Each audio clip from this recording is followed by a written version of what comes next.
नमस्कार। Welcome back to our social science class.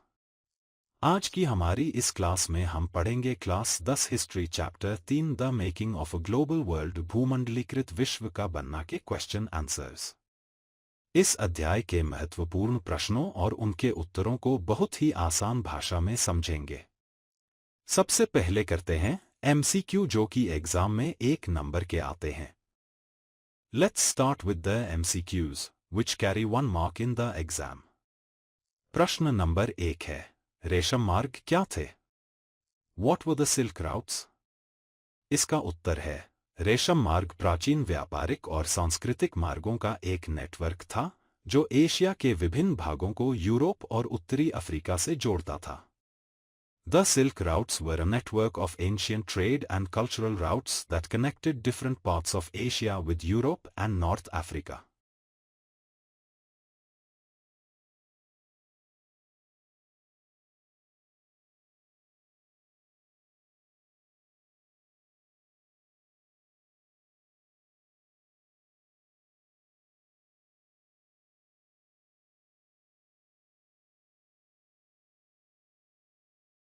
प्रश्न number 2 है, कॉर्न लॉ क्या थे? What were the Corn Laws? इसका उत्तर है, ब्रिटिश सरकार द्वारा अनाज के आयात पर लगाए गए प्रतिबंधात्मक कानून कॉर्न लॉ कहलाते थे। The laws that restricted the import of corn into Britain were known as the Corn Laws.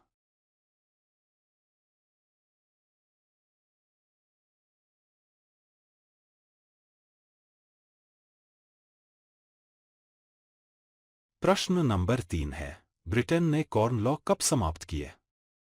When did Britain abolish the Corn Laws? उत्तर 1846 में।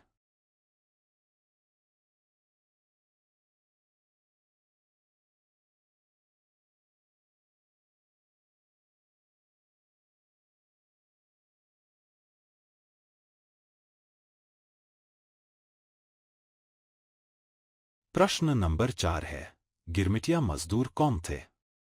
Who were indentured laborers?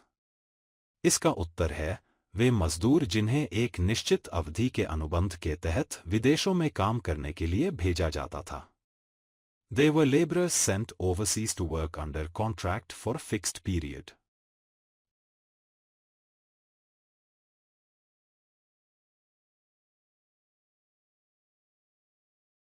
प्रश्न नंबर 5 है, रिंडरपेस्ट क्या था? What was Rinderpest? इसका उत्तर है, rinderpest मवेशियों में फैलने वाली एक भयंकर बीमारी थी। Rinderpest was devastating disease of cattle.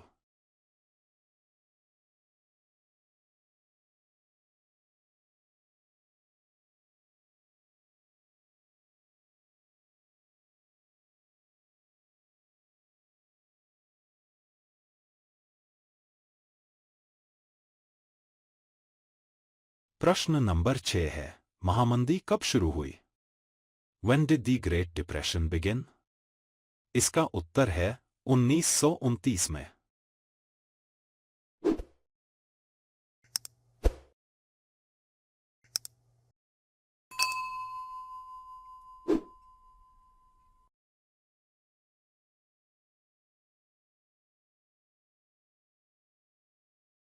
प्रश्न नंबर 7 है, ब्रेटन वुड्स सम्मेलन कब हुआ था? When was the Bretton Woods Conference held? इसका उत्तर है, जुलाई 1944 में।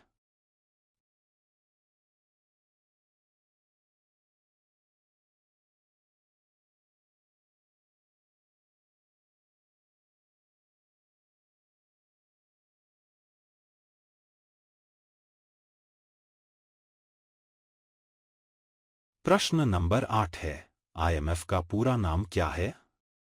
What is the full form of IMF? इसका उत्तर है, अंतर्राष्ट्रीय मुद्रा कोष।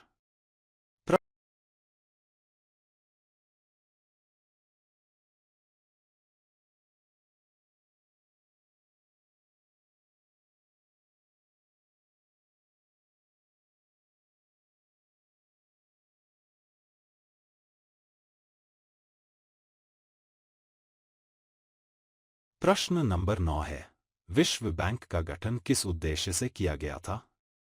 For what purpose was the World Bank established? इसका उत्तर है युद्ध के बाद पुनर्निर्माण और आर्थिक विकास में सहायता करने के लिए। It was established to assist in post-war reconstruction and economic development.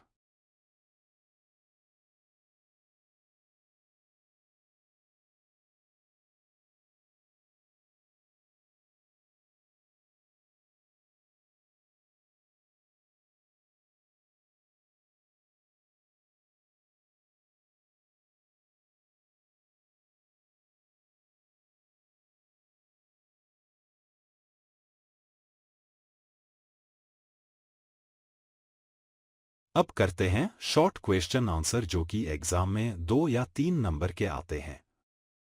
Now, let's move on to the short questions and answers that carry 2 or 3 marks in the exam. प्रश्न नंबर 10 है, पूर्व आधुनिक काल में रेशम मार्गों का महत्व क्या था?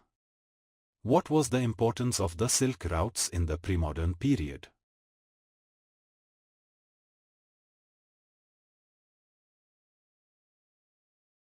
इसका उत्तर है पॉइंट नंबर 1 है, रेशम मार्ग एशिया के विभिन्न क्षेत्रों को यूरोप और उत्तरी अफ्रीका से जोड़ते थे। The Silk routes connected different regions of Asia with Europe and North Africa.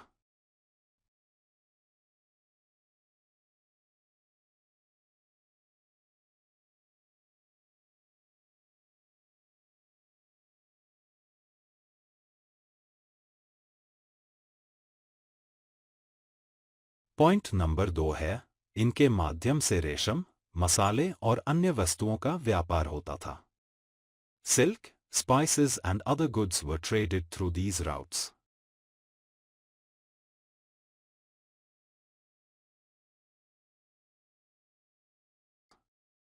Point number 3 है, इन मार्गों से विचारों, धर्मों और संस्कृतियों का भी प्रसार हुआ। These routes also helped in the spread of ideas, religions and cultures.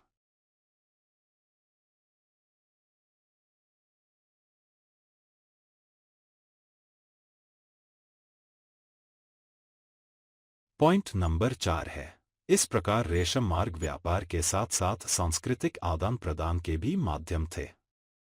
Thus, the Silk routes were means of both trade and cultural exchange.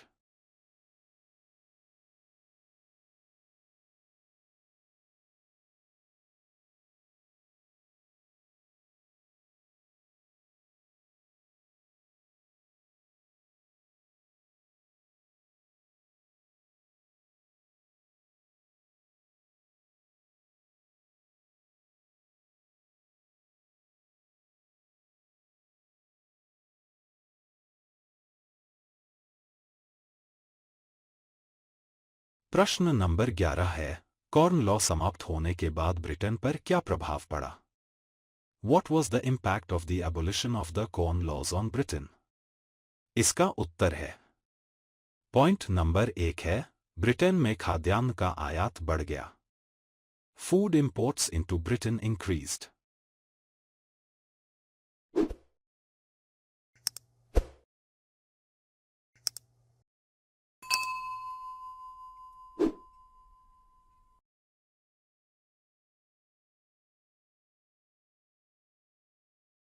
Point number 2 है, ब्रिटिश बाजार में खाद्यान्न की कीमतें कम हो गईं। Food prices in the British market fell.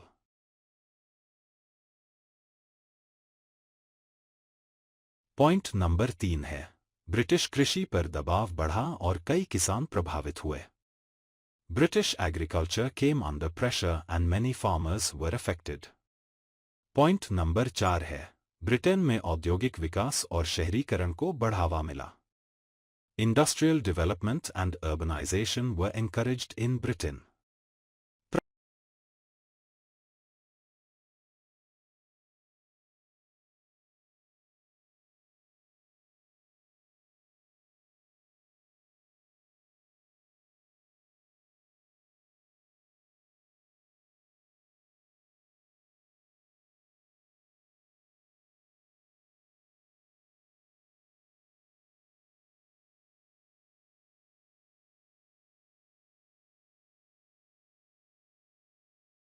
प्रश्न number 12 है, गिरमिटिया मजदूरों को विदेशों में क्यों भेजा गया?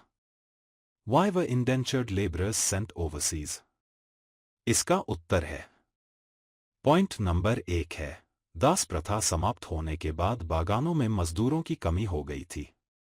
After the abolition of slavery, plantations faced a shortage of labor.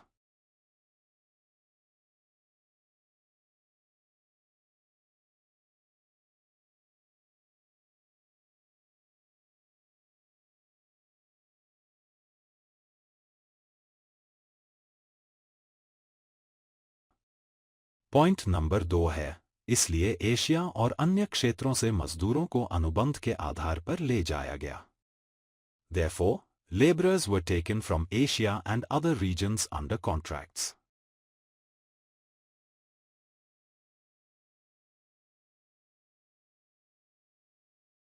Point number 3 है, भारतीय मजदूरों को गन्ने, कॉफी और चाय के बागानों तथा अन्य कामों में लगाया गया।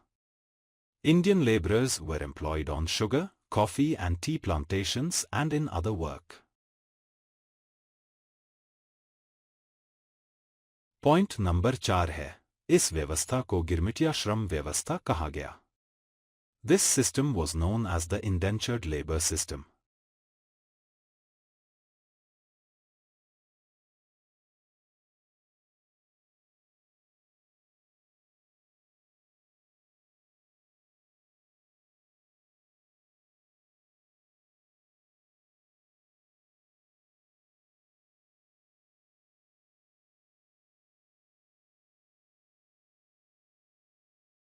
प्रश्न नंबर 13 है, प्रथम विश्व युद्ध ने वैश्विक अर्थव्यवस्था को कैसे बदला?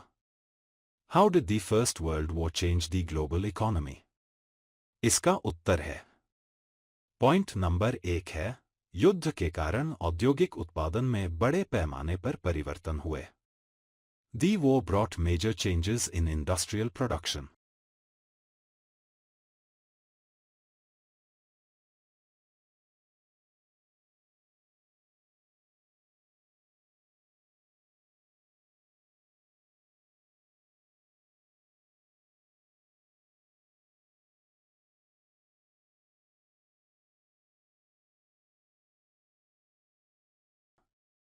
पॉइंट नंबर 2 है, युद्ध सामग्री की मांग बढ़ने से उद्योगों का विस्तार हुआ। Industries expanded due to increased demand for war supplies. Point number 3 है, युद्ध के बाद यूरोप की अर्थव्यवस्था कमजोर हो गई। The European economy became weak after the war. Point number 4 है, अमेरिका एक महत्वपूर्ण ऋणदाता और आर्थिक शक्ति के रूप में उभरा। The United States emerged as an important creditor and economic power.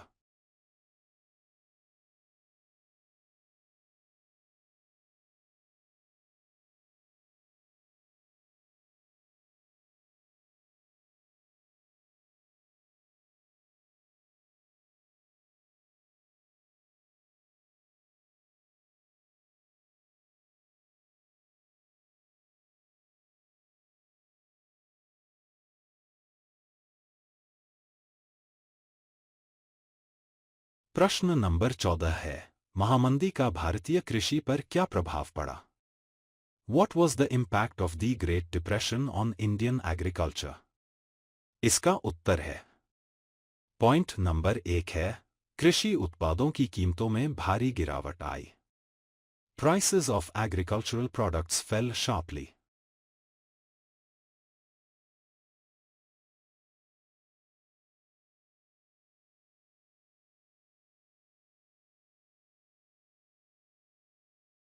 Point number 2 है, किसानों की आय कम हो गई। Farmers' incomes declined. Point number 3 है, किसानों पर कर्ज का बोझ बढ़ गया। The burden of debt on farmers increased.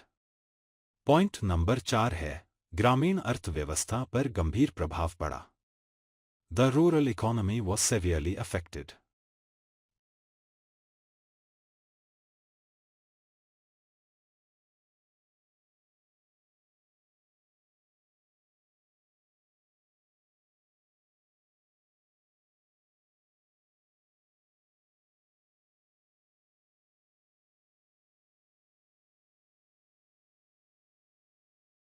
प्रश्न नंबर 15 है, महामंदी का भारत के व्यापार पर क्या प्रभाव पड़ा? What was the impact of the Great Depression on India's trade? इसका उत्तर है पॉइंट नंबर 1 है, भारत के निर्यात और आयात में भारी गिरावट आई। India's exports and imports declined sharply.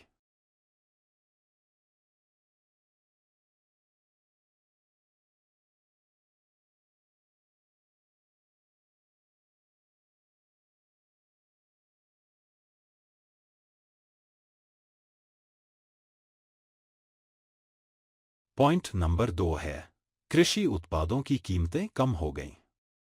Prices of agricultural products fell.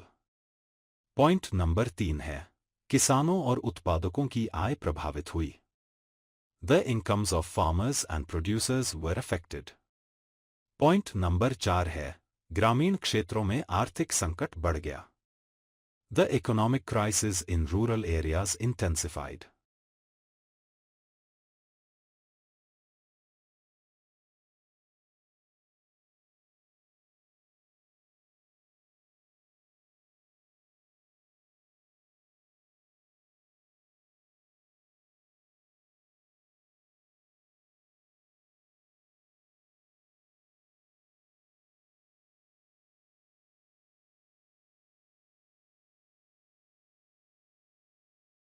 प्रश्न नंबर 16 है, ब्रेटन वुड्स प्रणाली का क्या महत्व था? What was the importance of the Bretton Woods system? इसका उत्तर है पॉइंट नंबर 1 है, इसका उद्देश्य युद्ध के बाद अंतर्राष्ट्रीय आर्थिक व्यवस्था को स्थिर बनाना था। Its aim was to stabilize the international economic system after the war.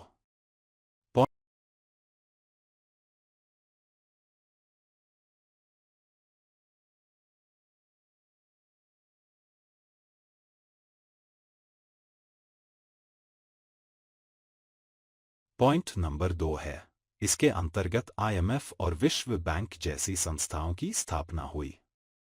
Institutions such as the IMF and World Bank were established under this system. Point number 3 है, इससे अंतर्राष्ट्रीय व्यापार और आर्थिक सहयोग को बढ़ावा मिला। It promoted international trade and economic cooperation. Point number 4 है, इस व्यवस्था ने युद्ध के बाद आर्थिक पुनर्निर्माण में सहायता की। This system helped in post-war economic reconstruction.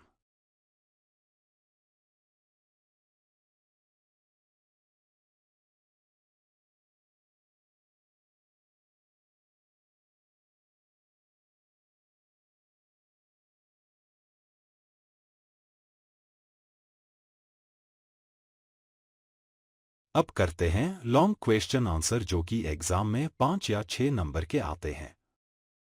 Now, let's tackle the long answer questions, which carry 5 or 6 marks in the exam.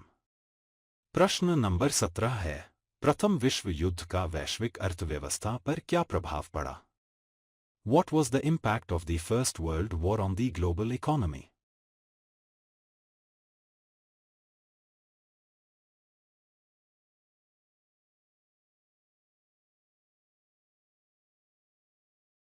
इसका उत्तर है पॉइंट नंबर 1 है, प्रथम विश्व युद्ध ने औद्योगिक उत्पादन और आर्थिक गतिविधियों को बड़े पैमाने पर प्रभावित किया।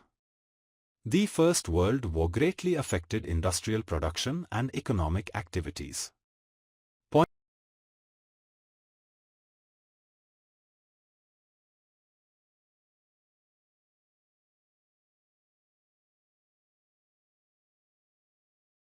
पॉइंट नंबर 2 है, युद्ध की आवश्यकताओं के कारण हथियारों और युद्ध सामग्री का उत्पादन बढ़ा। The production of weapons and war materials increased due to the needs of the war. Point number 3 है, यूरोप की अर्थव्यवस्था युद्ध के बाद कमजोर हो गई। The European economy became weak after the war.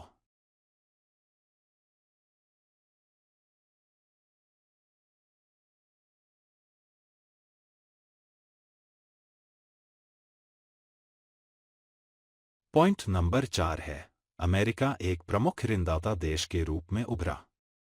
The United States emerged as a major creditor country. Point number 5 है, युद्ध के बाद आर्थिक अस्थिरता और बेरोजगारी की समस्याएं बढ़ी। Economic instability and unemployment increased after the war.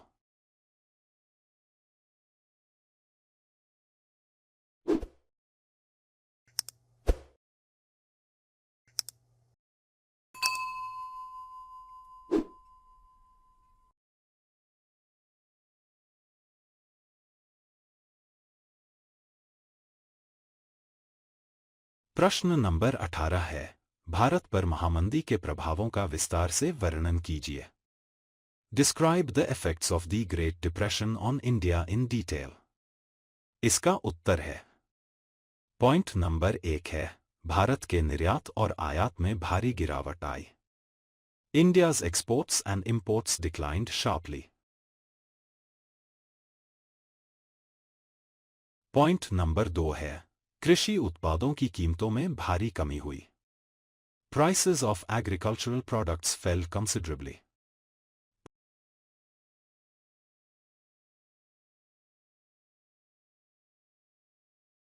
Point number 3 है, किसानों की आय में कमी आई, लेकिन उनके राजस्व और कर्ज का बोझ बना रहा। Farmers' incomes declined, while their revenue obligations and debts remained. Point number 4 है, ग्रामीण क्षेत्रों में आर्थिक संकट और गरीबी बढ़ी। Economic distress and poverty increased in rural areas.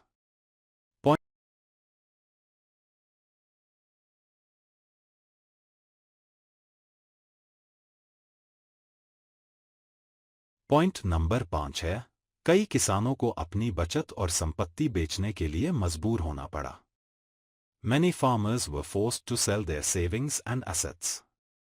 Point number 6 है, इस प्रकार महामंदी ने भारतीय ग्रामीण अर्थव्यवस्था को गंभीर रूप से प्रभावित किया। Thus, the Great Depression severely affected the Indian rural economy.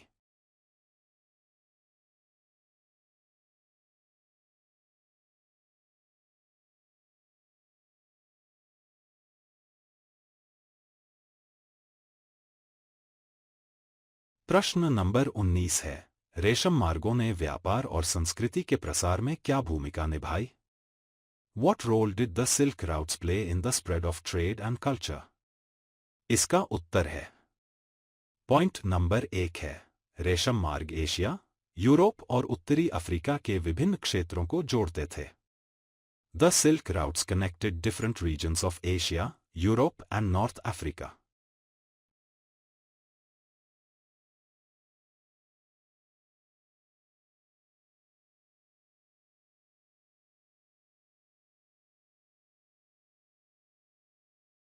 Point number 2 है, इनके माध्यम से रेशम, मसाले और अन्य वस्तुओं का व्यापार होता था। Silk, spices and other goods were traded through these routes. Point number 3 है, व्यापारी और यात्री इन मार्गों से विभिन्न देशों में जाते थे। Traders and travelers traveled to different countries through these routes. Point number 4 है, इनके माध्यम से धर्मों और विचारों का प्रसार हुआ। Religions and ideas spread through these routes.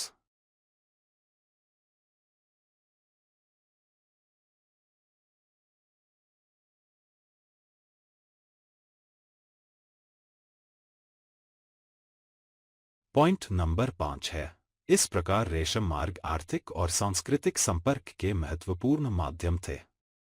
Thus, the Silk Routes were important means of economic and cultural interaction. तो ये थे class 10 history chapter 3 the making of a global world भूमंडलीकृत विश्व का बनना के सभी महत्वपूर्ण प्रश्नोत्तर। अगर आपको यह वीडियो पसंद आया हो तो वीडियो को लाइक करें, अपने दोस्तों के साथ शेयर करें और ऐसे ही महत्वपूर्ण प्रश्नोत्तर और अध्ययन सामग्री के लिए हमारे channel online study with Rishu को सब्सक्राइब करना बिल्कुल न भूलें। अगर इस अध्याय से जुड़ा कोई सवाल हो तो नीचे कमेंट में लिखें। मिलते हैं अगली वीडियो में एक नए अध्याय और नए महत्वपूर्ण प्रश्नों के साथ। धन्यवाद। If you have any questions related to this chapter, please write them in the comments below. See you in the next video with a new chapter and new important questions. Thank you.